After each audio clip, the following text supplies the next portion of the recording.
So my name's Kareem, and I get to talk about the brains. This is the really exciting part. This is where the full capability of Microsoft as a company all comes together.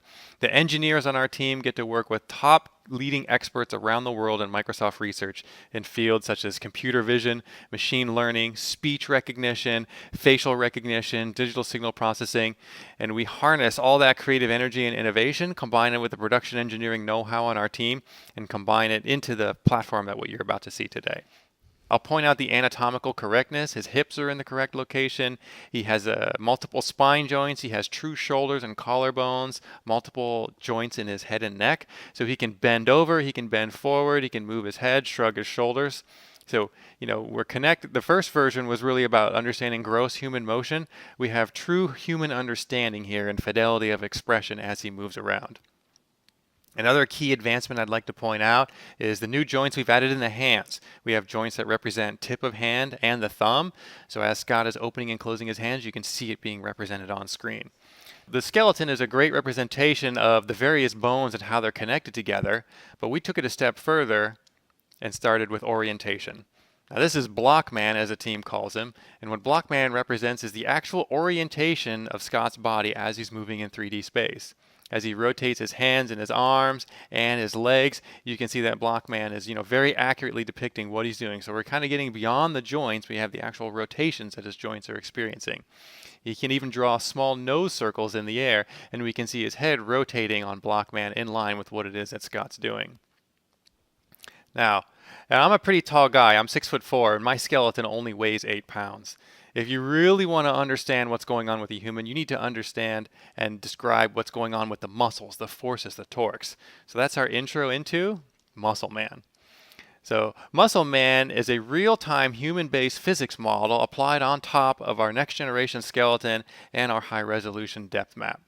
What the colors represent is green equals no force, and then the highest intensity red is the largest level of force. So as you see, as Scott kind of shifts his weight between one leg and the next, as he lifts a foot, you can see the red disc representing the greater force, on the floor being exerted. You can see changes in his core and in his legs. If I can get Scott to do a little bit of a squat for me. All right, go ahead and hold it. Like he's feeling it in his legs, and you can see it on the screen. Normally I make him do that for a long time, but I'll go easy on him today.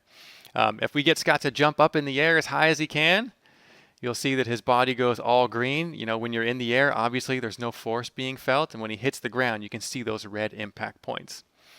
Beyond just understanding the forces in his muscles, we're able to estimate, mass and velocity in the force of something like a punch. Give me a little jab.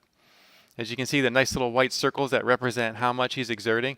Now really put your back into it and shift your weight.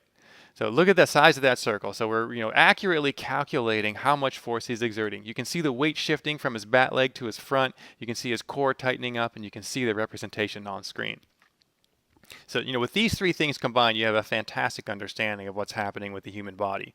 But as any good trainer will tell you, this information is necessary, but it's not enough. You need one more thing. You need heart rate.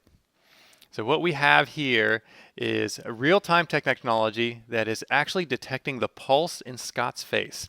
We're using our high-definition color feed and our active IR feed to look for subtle variations in both color and intensity in the skin of his face. They're imperceptible to the human eye, but our Kinect sensor and the Xbox One hardware is able to pick it up. We're literally reading the pulse in his face. Pretty amazing stuff.